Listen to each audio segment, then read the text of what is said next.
खरगोश और गाय की कहानी। एक दिन जंगल के किनारे एक नदी बह रही थी। वहां एक खूबसूरत गाय पानी पीने आई। वो बेध्यानी में नदी के किनारे ज्यादा झुक गई और फिसल कर पानी में जा गिरी। गाय तैराकी नहीं जानती थी, इसलिए वो घबरा कर जोर जोर से मदद के लिए आवाजें देने लगी। पास ही एक बड़ा और खूबसूरत खरगोश अपने बल के बाहर खेल रहा था। जैसे ही खरगोश ने गाय की आवाज सुनी, वो फौरन नदी की तरफ दौड़ा। गाय को पानी में परेशान देखकर खरगोश ने अपनी अक्ल से काम लिया। खरगोश ने करीब पड़ी एक मजबूत लकड़ी को नदी में धकेला और गाय को आवाज दी, उस लकड़ी को मजबूती से पकड़ लो। गाय ने लकड़ी पकड़ ली और खरगोश अपनी पूरी ताकत से लकड़ी को खींचने लगा।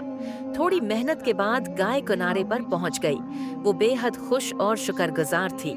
गाय ने कहा, खरगोश भाई, अगर तुम न होते तो मेरी जान खतरे में थी।